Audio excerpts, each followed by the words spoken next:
ओम शांति। आज 30 मार्च 2017 प्यारे बाबा के वे मधुर महावाक्य जिनको हमने आज अपनी प्रातः क्लास में सुना है, आइए उस पर हम मनन और चिंतन करें। पिछले कुछ दिनों की मुरलियों में बाबा सन्यास की बात कह रहे हैं, वैराग की बात कह रहे हैं, भक्ति की बात कह रहे हैं, ज्ञान की बात कह रहे हैं। वर्तमान समय बाबा अपने अवतरण की बात समझा रहे हैं। आज की मुरली भी उसी लाइन पर है। बाबा बोले कि मीठे बच्चे, ये तुम्हारा अंतिम जन्म है, इसलिए विकारों का संन्यास करो। इस अंतिम जन्म में रावण की जंजीरों से अपने को छुड़ाओ। सबसे इम्पोर्टेंट कहते हैं ना, किसी को किसी बात की पूर्व सूचना हो जाए तो उसका अच्छी तरह प्रबंध कर सकता है। Four warned is four armed. तो भगवान तो हमको इतनी इम्पोर्टेंट पूर्व सूचना देते हैं जो सारी दुनिया में किसी को नहीं है, कि ये हमारा अंतिम जन्म है। सृष्टि चक्र का एक चक्कर पूरा हो रहा है, नाटक अब कंप्लीट हो रहा है, और ये अंतिम जन्म के बाद तुमको वापस अपने मुक्ति धाम में जाना है। और उसके लिए रावण की जंजीरों से छूटकर ही जा सकते हैं, अर्थात पावन होकर के मुक्ति धाम में जाना है। तो भगवान कहते हैं जिसको इतनी ज़बरदस्त इन्फॉर्मेशन हो तो उसको तो बिल्कुल चौकन्ने हो जाना चाहिए, क्योंकि ना तो आगे कुछ चलना है। लोग जो हैं अपने ग्रैंड चिल्ड्रन का, भविष्य का, अपने परिवार का ध्यान करते हैं, ये चलना ही नहीं है। और फिर तुम्हें जागृत भी होना है, क्योंकि शास्त्रों में तो लिखा हुआ है ये सृष्टि चक्कर बहुत लंबी आयु का है, और कलयुग को भी अभी 40,000 साल पड़े हैं। तो उससे तो हम अज्ञान निंद्रा में, जिसको बाबा कहता है कुंभकर्ण की निंद्रा में सो गए थे। कुंभकर्ण को भी कुछ बुद्धि में होगा ना, जिस कारण वो विनाश के समय भी सोया रहा। तो आज सारी दुनिया सोई हुई है, उनको जगाते भी हैं कि देखो भगवान कह रहा है अंतिम जन्म है। समझते नहीं, वो कहते शास्त्रों में तो ये लिखा है। इसलिए बाबा कहते हैं इस बात को भूलना नहीं है, इस जंजीरों से छूट करके लिबरेट होना, अपना पूरा पद पाना है। बाबा किन बच्चों को सहारा देते हैं और किन बच्चों से सदा राजी रहते हैं? वैसे तो प्रश्न में उत्तर आ जाता है। बाप का सहारा उन्हें मिलता है जो सच्ची दिल वाले हैं। कहा जाता है सच्ची दिल पर साहब राजी। जो बाप के डायरेक्शन को अमल में लाते हैं, बाबा उनसे राजी रहता है। बाप का डायरेक्शन है याद में रहे, पवित्र बन, फिर सर्विस करो। शूद्रों के संग से अपनी संभाल करो। कर्मेंद्रियों से कभी बुरा काम नहीं करना। देखिए बाबा कहते हैं सच्ची दिल। पहली बात तो ये है कि परमात्मा सत्य है, गॉड इज ट्रूथ। परमात्मा जो युग स्थापित कर रहा है वो भी सतयुग है, वहाँ तो झूठ का नाम निशान नहीं होता। इसलिए बाबा कहते हैं सत्य बनने के लिए, देवता बनने के लिए, सतयुग के अधिकारी बनने के लिए सत्य परमात्मा की श्रीमत को मानना है। और वो जब भी मान सकेंगे कि हम खुद अपने दिल को सच्चा और साफ रखें। कोई व्यक्ति डॉक्टर को भी अपनी में बीमारी ना बताए, अपना हिसाब किताब ना दे कोई व्यापारी को, उसका मैनेजर, तो क्या उसका वफादार होगा, क्या ईमानदार होगा, क्या आज्ञाकारी होगा। इसलिए बाबा कहते हैं कि सच्ची दिल रखनी है, कुछ छुपाना नहीं है। और तब तुम तो मेरी दिल पर चढ़ोगे तो तुम्हें सतयुग की प्राप्ति होगी। स्पेशल चीज़ बाबा ने कही है कि बाबा जो कहता है, डायरेक्शन देता है, उसको अमल में लाओ। हाँ, तो अमल में वही लाएगा जिसके मन में होगा कि मुझे भगवान डायरेक्शन दे रहा है, इससे मेरी उन्नति है। अगर उसके मन में कुछ मिलावट होगी तो सच्ची दिल हो ही नहीं सकती, ना भगवान की श्रीमत को फॉलो कर सकता। और दूसरी दो बातें जो कही, शूद्रों के संग से संभाल और कर्मेंद्रियों से कोई बुरा काम नहीं करना। ये परहेज है, क्योंकि इसके बगैर जैसे कोई भी दवाई होती है उसमें कुछ प्रिकॉशंस होती हैं, वो धारणा ही नहीं होगी। फिर गीत बजाए मुझको सहारा देने वाले, ये दिल कहे तेरा शुक्रिया। बाबा कहते देखो मुझे सवेरे सवेरे उठ करके भगत लोग याद करते हैं, कोई भजन करते हैं, कोई गीत कथन करते हैं। इसको कहता है भक्ति मार्ग। भक्ति मार्ग वालों को ये मालूम ही नहीं कि भक्ति मार्ग क्या होता है। यहाँ सब जगह भक्ति ही भक्ति है, ज्ञान है दिन, भक्ति है रात। जब ज्ञान है तो भक्ति नहीं, जब भक्ति है तो ज्ञान नहीं। द्वापर कलयुग है भक्ति, सतयुग त्रेता है ज्ञान का फल। वो ज्ञान का सागर फल देते हैं। भगवान क्या फल देगा? फल माना वर्षा।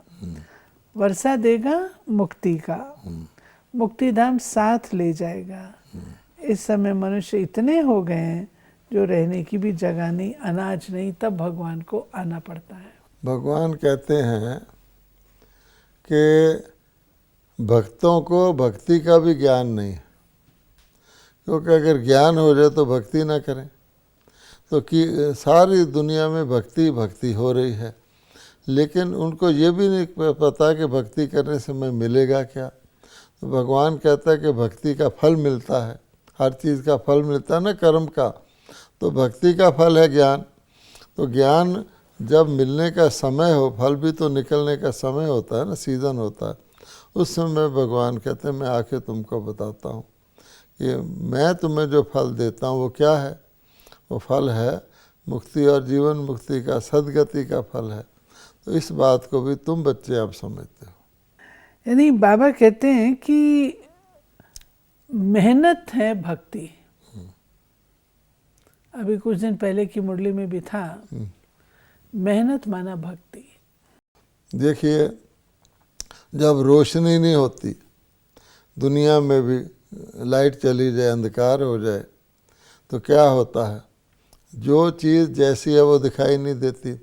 व्यक्ति फूंक फूंक के कदम रखता है, कहीं गिर ना जाऊं, कहीं टकरा ना जाऊं, कहीं उलझ ना जाऊं।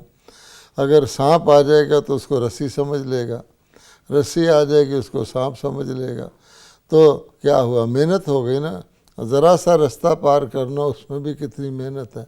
जब रोशनी हो जाए तो मेहनत है ही नहीं। इसलिए भगवान कहता है कि भक्ति में तो मेहनत ही करते आए हैं, अब मैं तुम्हें आकर मेहनत से छुड़ाने आया हूँ। इसीलिए कहा गया है ज्ञान सूर्य प्रगटा, अज्ञान अंधेर विनाश। परमात्मा की उपमा ज्ञान सूर्य से भी की गई है।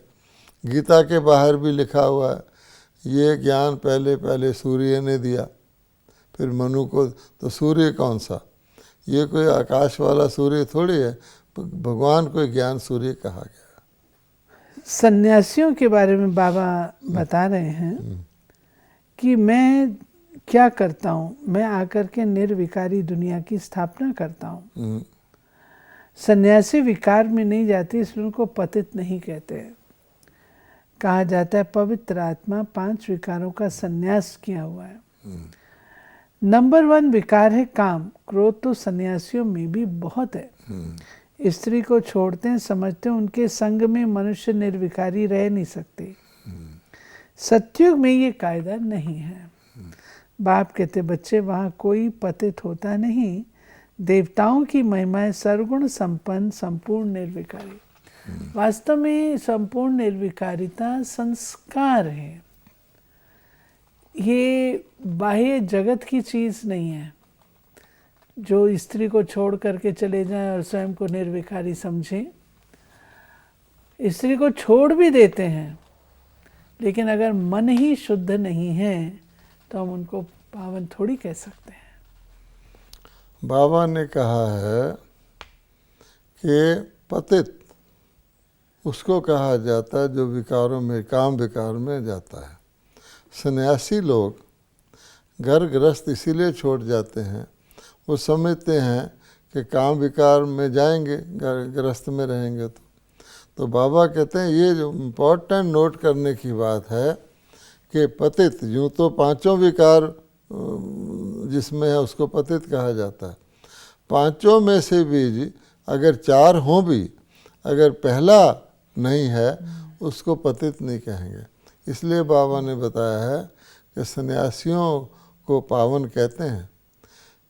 सन्यासियों में क्रोध बहुत होता है, 2 नंबर विकार क्रोध है, कितना क्रोध उनके अंदर होता है, फिर भी उनको पतित नहीं कहते क्योंकि काम विकार उनके अंदर नहीं है।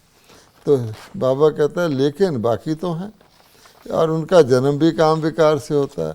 इसलिए बाबा कहते हैं कि पक्का संपूर्ण पावन कलयुग में हो ही नहीं सकता, क्योंकि यहाँ तो जन्म लेने की विधि ही काम विकार से है। तब बाबा ने कहा कि सतयुग के अंदर ये काम विकार होता ही नहीं, इसलिए नेचुरली पावन आत्माएं बनती। तो सतयुग में जाने की तुमको यहाँ तैयारी करनी। संपूर्ण निर्विकारिता की परिभाषा बाबा दूसरी बताते हैं, जो अंश मात्र भी ना हो और मनसा में भी ना हो। वो बाबा कहते हैं कि हठ से कोई व्यक्ति पांचों विकारों को नहीं जीत सकता। कर्मना में नहीं होगा तो मनसा में होगा, और मनसा भी कलयुग के अंदर तो कलयुगी मनसाएं होती हैं। जब व्यक्तियों के जन्म ही विकार से हो रहे हैं तो मनसा से काम विकार संपूर्ण निकलता नहीं। इसलिए पूरा हट के अपने आदि संस्कार जो सतयुग वाले हैं, जो देवताओं के संस्कार हैं, जिनको कहा गया है सर्वगुण संपन्न संपूर्ण निर्विकारी, तो वो अगर हम आदि संस्कारों को इमर्ज करें, फिर उनको धारण करें और विकारी दुनिया से घृणा करें, तब हमारी धारणा पक्की हो सकती। बाबा कहते हैं तुम्हारा अंतिम जन्म है, कम से कम एक जन्म के लिए तो इस विकार का त्याग करो। सन्यासी लोग छोड़ते हैं जंगल में जाने के लिए, तुम छोड़ते हो पवित्र दुनिया में जाने के लिए। सन्यासियों को तो कोई टेम्पटेशन नहीं है, गृहस्थी लोग उनका मान रखते हैं, लेकिन वो कोई मंदिरों में पूजने लायक नहीं बनते। मंदिर में पूजन लायक हैं देवताएं, क्योंकि उन्हों की आत्मा और शरीर दोनों पवित्र होते हैं। यानी बाबा ने कहा है कि संपूर्ण निर्विकारी वो हो सकता है जिसका शरीर भी और आत्मा भी दोनों पावन हो। सन्यासी आत्मा को पवित्र बना भी ले, लेकिन उनका शरीर तो जन्म ही उसका विकार से हुआ है। तो एक विकारी शरीर में एक निर्विकारी आत्मा कैसे रह सकती है? तो इसलिए बाबा कहते हैं संपूर्ण निर्विकारी जब कोई भी बन जाता है तो उसका प्राण शरीर ही छूट जाता है। तो ये निशानी है इस कलयुगी शरीर के अंदर जो भी है उसको संपूर्ण पावन नहीं कह सकते, इसलिए उसकी मूर्ति मंदिर में पूजी भी नहीं जा सकती। सन्यासियों की पूजा मंदिरों में पुजारी बना के बैठ के नहीं करते, देवताओं की मूर्तियों की करते हैं। बाबा कहते अब तो आत्मा भी तमो प्रधान, तत्व भी तमो प्रधान, इसलिए तूफान, बाढ़, हलचल ये सब होती है। फिर किसको दुख देना ये तमोगुण है। सतयुग में तत्व भी किसको दुख नहीं देते। मनुष्यों की बुद्धि इस समय तमो प्रधान है, सतो रजो तमो में भी जरूर आना है, नहीं तो पुरानी दुनिया कैसे हो जो फिर नई बनाने वाला है। बाबा कहते हैं अब तो तत्व भी जो हैं, प्रकृति के पांचों तत्व जो जड़ हैं वो भी दुखदायी बन गए हैं। तो दुख देना तो देवताओं की निशानी नहीं है। पहले लोग तत्वों को भी सूर्य देवता, अग्नि देवता, वायु देवता, जल देवता कहते थे, अब वो तो दुख देने वाले हो गए हैं। इसलिए बाबा कहते हैं कि बिल्कुल तत्व भी सतो प्रधान हो, तब आत्मा भी उस सतो प्रधान दुनिया में सतो प्रधान देवता के रूप में रह सकती है। एक तो आयु के बारे में बहुत रोला है, जो कल्प की आयु करोड़ों वर्ष बता देते हैं, अरबों वर्ष बता देते हैं। बाबा कहते हैं कि इसीलिए मनुष्य आराम से सो जाते हैं। कहते हैं कलयुग को भी 40,000 वर्ष पड़े हैं और 5,000 वर्ष में ही जगह पूरी नहीं, 40,000 वर्ष में तो पता नहीं क्या होगा। अब बाबा कहता है कि शास्त्र वाले 40,000 वर्ष कहते हैं। अगर आज की परिस्थिति देखो तो पॉपुलेशन अभी सृष्टि को यानी 5000 वर्ष पूरे हुए हैं अभी। ये तो सब मानते हैं 5000 वर्ष पहले स्वर्ग था, क्राइस्ट से 2000 पहले पैराडाइस था। तो सम्मत के हिसाब से भी आप देख लो कि अन्य सभी तीनों धर्मों के सम्मत 2500 के लगभग हैं। तो जो देवता धर्म जो प्रायलुप्त हो गया उसके 2500 और लगा लो। पर आज की परिस्थितियाँ क्या हैं कि मनुष्यों की आबादी इतनी बढ़ गई है कि स्कूल में बच्चे को दाखिल कराने के लिए भी नंबर क्यू लगती है, यहाँ तक कि डेड बॉडी को जलाने के लिए भी क्यू लगती है। तो आबादी दुनिया की सबसे बड़ी प्रॉब्लम है। हर देश में पॉपुलेशन कंट्रोल के डिपार्टमेंट बने हुए हैं। अगर आज ये हाल है और शास्त्रों की माने कि अभी 40,000 वर्ष तो और कलयुग ने चलना है, तो क्या इतनी आबादी वहाँ चल सकती है? तो शास्त्रों में गलत लिखा हुआ। और जब हम कहते हैं कहानी है, तो 4 अरब 32 करोड़ वर्ष की कहानी कैसे हो सकती है? तो कहानी को, इतनी लंबी कहानी को याद रख सकता है या सुन सकता है? 5000 साल की कहानी भी बहुत लंबी होती है। बाबा उसको नटशेल में करके हमें समझाते हैं। लेकिन अगर कलयुग की आयु 4,32,000 साल हो, फिर द्वापर की दुगनी, त्रेता की तिगनी और सतयुग की चौगनी, ऐसी कहानी को कौन हिसाब रख सकता? बाबा ने कहा है कि देखो बच्चे, अब तुम मुझे भी याद करो, घर को याद करो। घर तो जल्दी याद आता है ना। 8-10 वर्ष की मुसाफरी कर घर लौटते हैं तो खुशी होती है। और अब तुम 5000 वर्ष की मुसाफरी करके लौटने वाले हो, तुम्हें बहुत खुशी होनी चाहिए। पहली बात इसलिए खुशी होनी चाहिए, तुमको घर का पता पड़ा है। जब तो घर का एड्रेस ही नहीं मालूम था। ये पुरानी दुनिया है और कोई भी बाबा कहते बचेगा नहीं, सबको मरना है। इसलिए सड़ी हुई दुनिया, सड़े हुए शरीर से प्यार मत रखो। शरीर बदलते बदलते 5000 वर्ष हुए, 84 बार शरीर चेंज किया। अब आप कहते तुम्हारे 84 जन्म पूरे हुए, तब तो मैं आया हूँ, तुम्हारा पार्ट अब पूरा हुआ। बाबा कहते हैं कि 84 जन्म है, 84 लाख तो है नहीं। ये भगवान ही बताता है कि तुम्हारे 84 जन्म हैं। 5000 साल में ज़्यादा से ज़्यादा जो शुरू में आते हैं वो 84 जन्म लेते हैं। जो त्रेता में आएंगे 1/4 ड्रामा पूरा कम जन्म लेंगे। तो उन्होंने 84 जन्म को 84 लाख जूनिया कह दिया। अब 84 लाख जूनिया अगर एक आत्मा लेती हो तो फिर तो सृष्टि का हिसाब किताब नहीं रहे। तो भगवान कहते मैं तुमको बिल्कुल अंगे अखड़े बताता हूँ विद फैक्ट्स एंड फिगर, ज़्यादा से ज़्यादा 84 जन्म होते हैं, वो भी तुम देवता आत्माओं के होते हैं। इसलिए ये कहा जाता है आत्मा परमात्मा अलग रहे बहुकाल। जो सबसे ज़्यादा भगवान से बिछड़ते हैं वो 5000 साल पहले बिछड़ते हैं। तो अब तुम्हारा अंतिम जन्म है 84वां, ये बाबा हमको समझा रहे हैं। बाबा कहते देखो, जब तुम ये ज्ञान सुनते हो तो ये समझ लो युद्ध तो चलेगी, मानसिक द्वंद तो चलेगा। अब तुम्हारी मर्जी है, श्रीमत पर चलना हो तो चलो। बाप को बताओगे तो अगर कुछ गलत करोगे तो उसकी दवाई भी मिल जाएगी, अगर छिपाओगे तो वृद्धि को प्राप्त होता जाएगा। अब ये तुम्हारी अपनी चॉइस है। अब बाबा कहते हैं सहायता भी तब मिलती है, डॉक्टर से दवाई भी तब मिलती है वो अगर अपनी अवस्था डॉक्टर को बताता है। इसलिए अगर तुम बताओगे, परीक्षा तो आएगी जब से तुम इस रास्ते किसी भी रास्ते पे चलोगे तो उसमें यात्रा में सफ़र तो करना ही पड़ता है।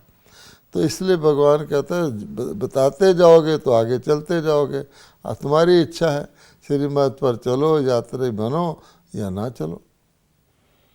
इसमें बाबा ने हमें जो संग का रंग है वो बताया। बाबा ने कहा ये बायोस्कोप जो है गंदा बनाने वाला है और तुम्हें इससे दूर भागना चाहिए। जब तुम ब्राह्मण हो तो शूद्रों का संग भी नहीं करना चाहिए, उनके संग से दुख ही मिलेगा। बाबा कहते हैं, कहा करते थे, सिन माँ सिन की माँ है, यानी पाप की मूल है, क्योंकि उसके अंदर तो पैसा कमाने के लिए बहुत ही अभद्र बातें बताई जाती है। तो ये भी एक प्रकार का शूद्रों का संग है ना।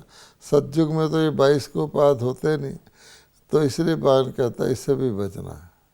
बाबा कहते हैं अमृत वेले याद करेंगे तो दिन में भी याद आएगी। जितना याद करेंगे उतना विक्रमाजीत बनेंगे, धारणा होगी, पवित्र बनते हैं, याद में रहते हैं, वही सर्विस भी कर सकेंगे। डायरेक्शन पर चलते हैं तो बाबा राजी होते हैं। पहले सर्विस करनी है, सबको रास्ता बताना है। योग का रास्ता बताने के लिए भी तो ज्ञान देंगे ना। योग में रहने से विक्रम विनाश होंगे, चक्कर को भी फिराना है, रूप बसंत बनना है। यानी बाबा ने तीनों बातें बताई हैं कि योग के लिए भी ज्ञान चाहिए, तो ज्ञान आवश्यक है जो परमात्मा हमको ज्ञान देते हैं। फिर ज्ञान से ही योग लगता है, तो दूसरा विषय हमारा योग है। ज्ञान हमें तीनों कालों का ज्ञान बताता है, और योग हमारे पिछले जन्मों के विक्रम विनाश कराता है। तो योग में आत्मा को परमात्मा से योग लगाना है। किसने किससे योग लगाना है, ये तो निराकार हैं। और कहाँ पर योग लगाना है, परमात्मा कहाँ रहते हैं, उससे हमारे विक्रम विनाश होंगे। फिर बाबा कहते हैं इतना भी काफ़ी नहीं है। जो संस्कार हमारे अंदर पूरे 5000 वर्ष के हैं, 84 जन्मों के हैं, और अब वो छिप गए हैं। जैसे कहते हैं देवी देवता धर्म प्राय लोप हो गया है, इसलिए भगवान को स्थापित करना पड़ता है।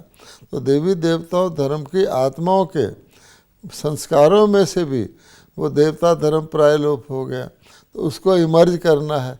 इमर्ज करके उसको ऐसे बुद्धि में लाना है ताकि वो पूरी तरह से फिर से हमारे अंदर संस्कार रूप में प्रैक्टिकल में भर जाए, ताकि वो चक्कर चले, जब सतयुग आए तो वो संस्कार हमारा सामने हो। इसलिए बाबा कहते हैं सुदर्शन चक्र का जानना भी बहुत ज़रूरी है, और चक्कर को घुमाना भी बहुत ज़रूरी है। और इसमें अमृत वेले का, और अमृत वेले इसलिए कि सुबह सुबह बुद्धि शांत होती है, अन्य प्रकार के संकल्प मर्ज होते हैं, वो सबसे अच्छा मौका है। क्योंकि पुराने संस्कारों को, पुराने से पुराने को जागृत करना है, तो उसमें उस प्रकार की एकांत और एकाग्रता चाहिए। अमृत वेले का फ़ायदा ये भी, क्योंकि फाउंडेशन का टाइम होता है तो सारा दिन अटेंशन रहता है ऑटोमेटिकली। क्योंकि अमृत वेले से दिन शुरू होता है, तो सारा अटेंशन सारा दिन रहेगा।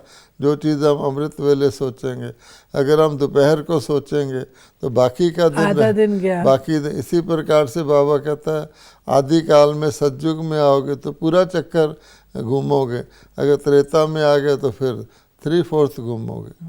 वरदान है हर सेकंड हर खजाने को सफल कर सफलता की खुशी अनुभव करने वाले सफलता मूर्त भाव। सफलता मूर्त बनने का सहज साधन है हर सेकंड को, हर श्वास को, हर खजाने को सफल करना। यदि संकल्प, बोल, कर्म, संबंध, संपर्क में सर्व प्रकार की सफलता का अनुभव करने चाहते हो तो सफल करते जाओ, व्यर्थ नहीं जाए। चाहे स्व के प्रति सफल करो, चाहे और आत्माओं के प्रति सफल करो, तो ऑटोमेटिकली सफलता की खुशी अनुभव करते रहेंगे। क्योंकि सफल करना अर्थात वर्तमान में सफलता प्राप्त करना और भविष्य के लिए जमा करना। अब बाबा कहते हैं कि क्या कुछ सफल करना है। जब सफलता का समय आता है तो कोई भी चीज़ जो व्यर्थ हो या जो असफल कराए, वो तो बिल्कुल यूज़ ही नहीं करनी चाहिए, क्योंकि सफलता का समय है। तो बाबा ने कहा तुमको अपना संकल्प, समय, बोल, बुद्धि, संबंध, ये सब सफल करना है। इसलिए बाबा कहते हैं तभी सफल बनेंगे, अर्थात फल सहित। तुम्हारा कर्म निष्फल ना हो, सहफल हो, जिसकी प्राप्ति हो। वो फल भविष्य के लिए भी जमा होता है, वर्तमान प्राप्ति भी होती है और भविष्य के लिए भी प्राप्ति होती है। तो बाबा कहते हैं इसलिए दोनों प्रकार की प्राप्तियां करने के लिए व्यर्थ बिल्कुल ना हो और हर चीज़ छोटी बड़ी सब सफल यज्ञ में करो।